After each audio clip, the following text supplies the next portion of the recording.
I can't remember these points if you insecurely list 7 at a time. If you trust your points, you have to go one by one.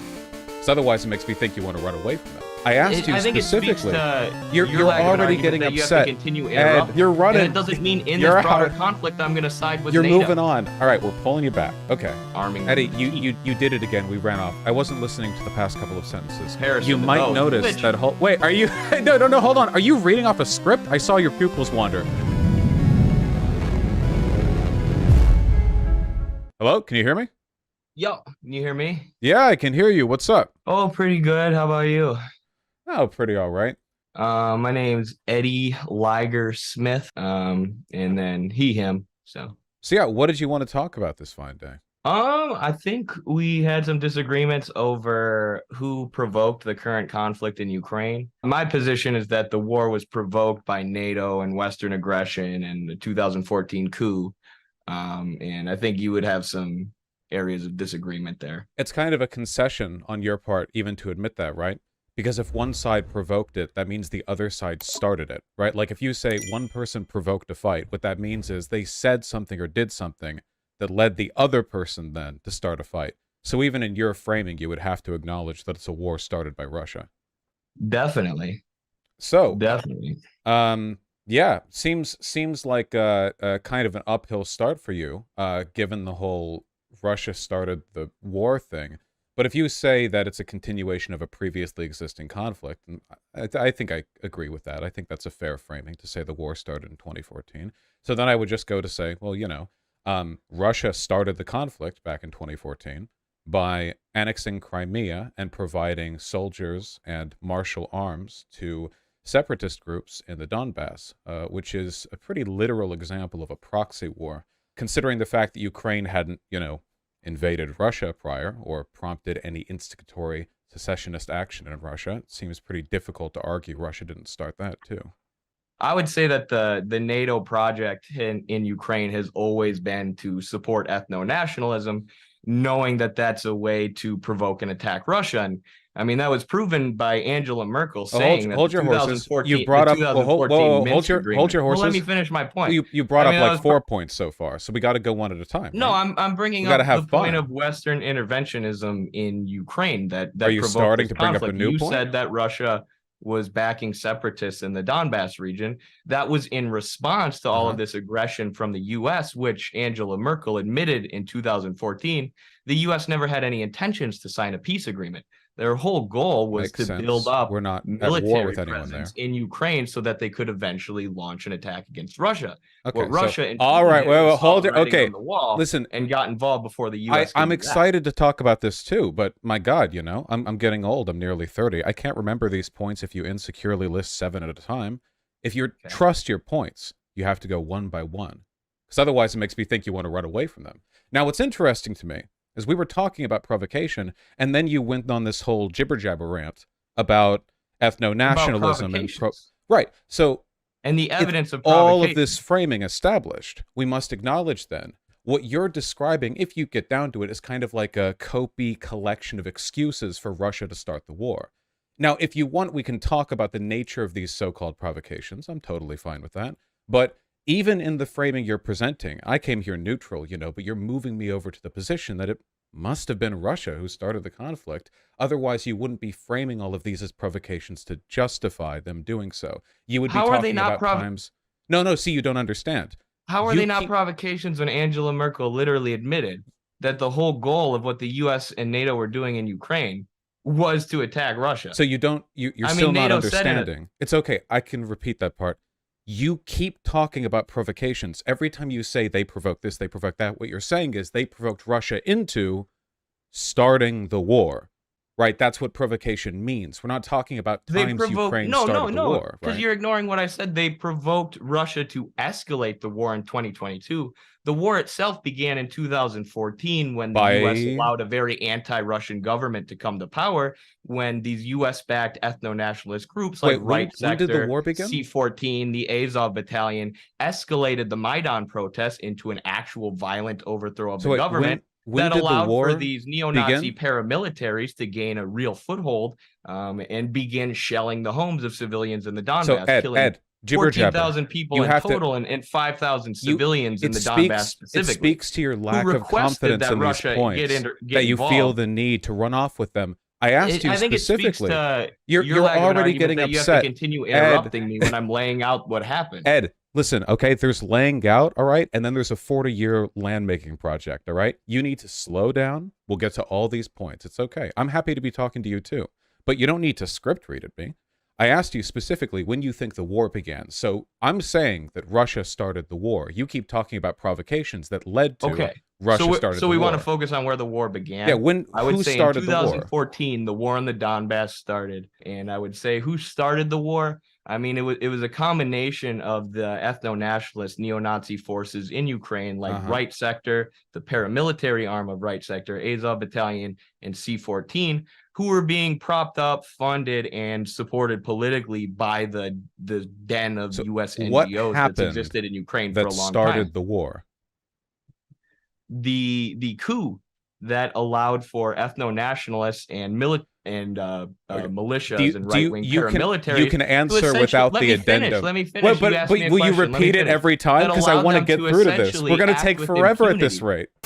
Start shelling the homes of civilians in the Donbass, and that's what started essentially a civil war in Ukraine. You already which named Russia escalated and intervened in 2020. You already named like several things. So I asked you when the war started, and then you did the script read again. 2014 with the coup. Right, 2014 with the coup. So did the coup? So when Yanukovych fled, that was the beginning of a declaration of war. I want a like specific answer. Wars are big deals, you know. Wars aren't like nebulous. It's not like a TikTok beef or whatever you guys do, social media, clout influencer. Wars are like big things. They're usually like Fort Sumter with the U.S. Civil War, for example. If I asked a person, when did the Civil War begin? And they were like, well, it began when Lincoln violated the rights of the southern states by refusing to acknowledge and enforce the Dred Scott. It's, well, okay, well, all right. Now, but when did the war begin? I ask you. I would say when Right Sector took hold of most of the government buildings, and their leader said that we are not going to hand over these buildings until Yanukovych is dismissed as president. Those are our demands. And at that point, Yanukovych fled, and the paramilitaries were able to essentially act with impunity and start shelling the homes of civilians in eastern Ukraine. Wait, hold on. And that's the war. Wait, hold on. The coup. It's civilians in eastern Ukraine versus the Ukrainian government. The way you're making it sound, it's like the guys in the Euromaidan, like they left the Capitol building and then walked 1,000 miles east with artillery pieces and started shelling like orphanages. You keep blurring things. When did the war start? Was it when they entered the Capitol building? Because, hey, listen, I love me some anti-Republican hysteria, but I don't think January 6th was a war. You know, it was an attempt at an insurrection. You think it was a war when they protested to get Yanukovych out? Armed members of the Donbass People's Militia seized government buildings in Kramatorsk and Sovyansk and set up checkpoints and barricades. And the same day, former members of the Donetsk Berkut unit joined the ranks of the Donbass People's Militia. So it seemed like, now I don't know the exact timeline here, you'll have to fill me in. It seems like there was an actual armed military insurrection in the Donbass, which makes me wonder if any violence that took place there afterwards might have actually been provoked by these separatist groups. I'm just curious. We like talking about provocation. Is Wikipedia the source on that? No. Do you want like the source? Do you want to look at it? Yeah, I'll take it. Wait, actually, but wait. What's your date for that though? What? What's your date for that though? Are you denying that ever happened? No. Like as I said earlier, not only were there groups who were arming up and defending themselves in the Donbass, but those groups were backed by Russia. Russia was supporting these groups, right? That doesn't justify a fascist ethno-nationalist coup, right? Of course, like if you see these ethno-nationalists who have hated Russians for years, who are putting up statues of Stepan Bandera. Wait, you're getting confused again. This mass murderer who hated Russians. Yanukovych was ousted before this. Continuing to seize, in these groups like Right Sector, continuing to seize more and more power. Yeah, Eddie, you're going to arm yourself. You're going to defend yourself. This is people defending their home. You're getting the timeline confused. Eddie, you're getting the timeline confused. The coup was before this. The conflict between the Ukrainian ethno-nationalists and the Russian speakers was going on for a very, very, very long time before the coup happened. The coup allowed it to come to a head and essentially gave these groups like Right Sector, who have always hated Russian-speaking people in the Donbass region, ethnically Russian people in the Donbass region, to act with impunity and start confused shooting them. again, Eddie. So yes, there were militia. No, you're confused. There were militias that's in what the I Donbass said. who were arming themselves and preparing to protect themselves before the coup happened. Okay. Yes, and yeah, Russia was supporting them. It's just that doesn't mean I support a Nazi coup. That doesn't mean I support blowing up people's homes. You're running. And it doesn't mean in this broader conflict I'm going to side with NATO. You're moving on. All right, we're pulling you back. Okay. So it's just interesting that when you initially described what began in the Donbass, you said there was a coup, and then the Right Sector marched over and started shelling civilians. And what you neglected to mention was several thousand militiamen and former soldiers trying to secede from the government by seizing government buildings. So it seems like there was a middle point there where the way you described it, I thought these guys, they did the coup, Yanukovych ousted, and then they just went over and started killing Russian-speaking people in the East. But then in the middle of those two things, there were actually thousands of soldiers who seized government buildings and set up barricades. That, I don't know, Eddie, as a person who's just learning about this, I feel like that might actually warrant some kind of military aggression in response.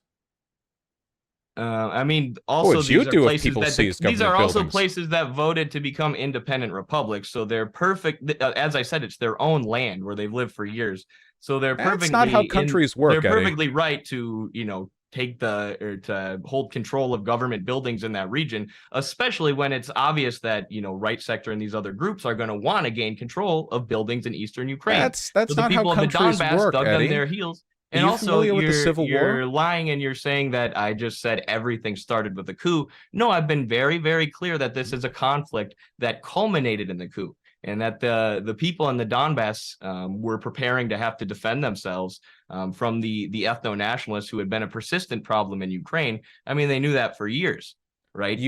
I did ask you for a starting point. You said the coup, but that's okay. We can amend this as much as we need to. It's a complicated bit of history.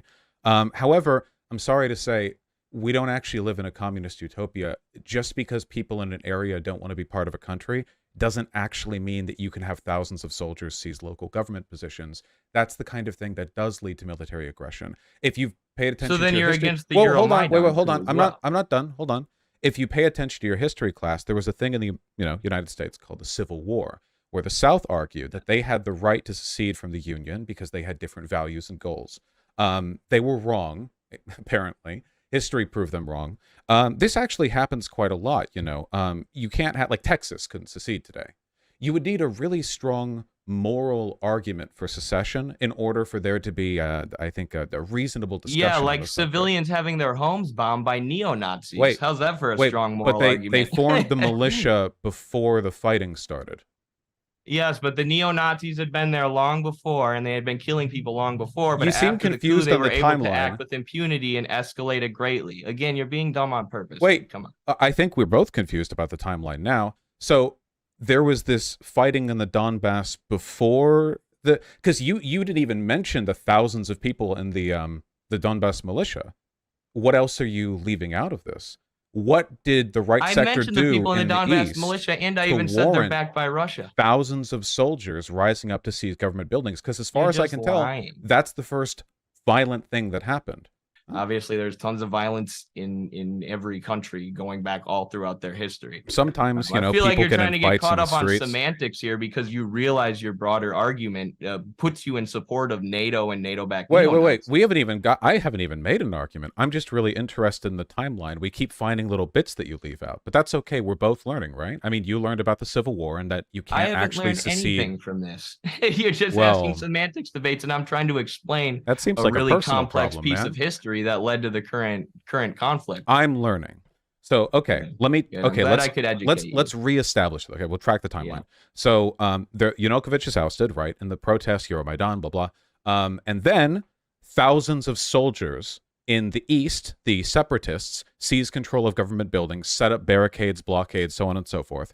And then in response to military occupation of government property, soldiers move east in order to fight them. Am I incorrect on this? Soldiers who had just occupied government property in Kiev and so they really did move 1,000 miles east. Who the people in eastern Ukraine, I love how you ask a question, then you immediately have to interrupt. You said they didn't just walk 1,000 miles east right after, but I guess they did. That's so funny. You won't even let me finish. You ask me a question, then you don't let me finish the sentence. I just think it's funny that they walked 1,000 miles east right after the coup, but it doesn't matter. They can do that. If planes exist, man. Did you know that? So it seems like in terms of organized violence following the coup, it was actually your guys who started it. Thousands of soldiers seizing government buildings is undeniably an act of martial aggression, arguably war, especially since you've acknowledged the fact that Russia backed them. So it seems like Russia both started and provoked this war. But I'm interested in the moral side of things, right? You keep talking about the right sector, the Nazis, the so on and so forth, right? Now again, I don't know anything about this whole subject, but I'm aware even of Azov Battalion, there being Nazis in Ukraine. I mean, I've heard the stories. You don't know who right sector is? No, I didn't say it. I just said I know about. Well, hold on. Wait, listen. Do you want me to? Okay, that's fine. We'll keep going. I just thought you said that. That was surprising to me. So I just wanted clarification. No. I know. I've heard stories about all this. You know, about the Nazis and what have you. But what's interesting to me is that when I look at Ukraine's government broadly, I don't really get the impression of a genocidal government. You know, the Nazis government, like the Nazis, right, were genocidal, of course. That was key and component to their ideology. Being led up by these ethno-nationalist forces, right sector, C-14, Azov Battalion, etc. Or I'm very happy to hear that you remembered another talking point you forgot to go over. But it's kind of going backwards now. The Odessa trade union building, where trade unionists were burned alive. Eddie, these acts of violence, Eddie, you know, anything that the people of the Donbass did to defend you might themselves notice, pales in comparison. You might notice that whole. Wait, are you? No, hold on. Are you reading off a script? I saw your pupils wander. Wait, are you reading from chat right now? Did somebody in your chat remind you? I literally have. I don't even have the Zoom open. I can't even see myself. I saw your eyes wander. It was like you had a paragraph you forgot to read, and you were like, "Wait, hold on, gotta start this." Man, it's okay. I'm here. Listen, why are you this is my job. We can talk about all of this. This is so fucking funny. Wait, what did I just lie about? Hold on, you lied then and said I'm reading off a script. Let me screenshot my screen and send it to you. Wait, but your eyes wandered off the screen though. Do you have anything written down? My eyes wander a lot. Show me your entire house. I'm trying to think of a lot of complex Show me your whole house right now. 20 minutes later. I was looking forward to being educated by you. It's kind of shocking that I've had to correct you on so many inconsistencies in the timeline. You haven't corrected shit.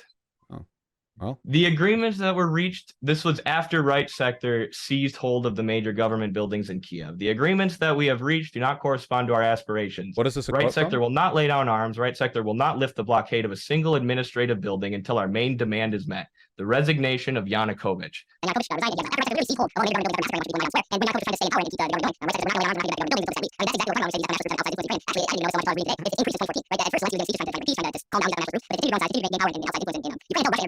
You know, Zelensky had no choice but to Eddie, and the U.S. had no choice but to use the Azov Battalion and these other groups as their main fighting force against Russia and just start arming them. Eddie, you did it again. We ran off. I wasn't listening to the past couple of sentences because I don't think they were relevant. Right. Listening's hard, dude. It's hard. That's how you learn. It can be hard because I have to keep up with the jibber jabber. These are complex things, so you got to stay focused. Yeah, I agree. You really should because you keep wandering off.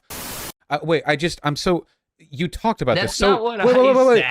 That's not what I said. I said that is a factor that matters. So if you were a dialectical material, I'm trying to understand. The historical development of Ukraine. Eddie, I want to understand. Led to 2014, so we need to be certain, and we need to lay out the facts. Eddie, please. Eddie, leading up to that. Eddie, please. No. Yes, Eddie. Don't get to interrupt. Okay, well, wait. So the point's being finished now, as they are. You have to tell me, you've made so many confident statements about the U.S. involvement in this. Then you just said we don't have the details. Do you have a detail? Any specific? Yes. So you just hyper focus on that part? No. Like anything. Literally any part about the NGOs funneling money. Yeah. That's what I'm asking about. Training troops in Ukraine. No. I'm asking about the NGOs funneling money. You ignore the fact that I'm asking. Where she said where she talked about how she was reorganizing the government of Ukraine. Eddie, I'm asking you about that. I'm asking you, Eddie. That is what I'm asking you about. To hyper focus on the part where I said we don't know all of the details. Eddie, I'm asking you about the money I just gave you a whole being funneled of evidence through of NGOs. US involvement in Ukraine in the lead up to the 2014 overthrow of the government. I just asked for any evidence and you got upset. I'm asking you for anything regarding the financial transactions. I know about the phone call, but like anything, you're talking about, you spoke so confidently on U.S. involvement and multiple fundings and right sector connections and so on. I know the U.S. has designs for Ukraine. We're an imperialist country. I fully believe that. But you've talked about it being a color revolution. And surely the fact that the United States has designs here can't mean it's a color revolution. If that's the case, then everything everywhere is a color revolution, because you know there are State Department ghouls drafting up plans for Botswana, like, statehood one day, you know, just in case. There are people in the government doing all sorts of crazy stuff like that. It's the job of U.S. ambassadors to other countries to talk about our interests relative to their country. So you just said that these groups didn't have a lot of power in Ukraine, these ethno-nationalist groups, but they were able to seize hold of the Ukrainian government. Clearly, they had a lot of power. No, they were able to seize buildings. And then there, wait, you're doing it again. We've gone over these points. Shelling the homes. It was absolutely Western Ukraine. We've gone over this point. The US no, nationalists. We're backsliding. Were being offensive towards Eastern Ukraine. We're backsliding. Right? No, so you're making it seem like they were defending. Stop reading. Like the Azov and them are defending. You're reading chat. I can see your pupils, man. Every time you talk at length, you go up into the right. Look at what I'm looking at. Oh, yeah, that is literally a tick that I have when I'm thinking. Look, are you accusing me of being ableist? Look, there's maps up there. Do you think that's what I'm using? Do you think? What do you think I'm reading from? Looking at the people of Africa and their anti-colonial spirit gives you strength. Look, I have this article from Consortium News about there's Ukrainians marching with Stepan Bandera, and then there's you. Where's the script, Vaush? Where's the script that I'm kind of taken aback by seeing myself there. I wish I had. I'll just assume you quickly closed it. So you don't. So you lied. This doesn't say that at all. And now you're talking fast because you know that you were caught lying. Your conspiracy theory doesn't even have a narrative. 9/11 conspiracy theorists have better narratives than this.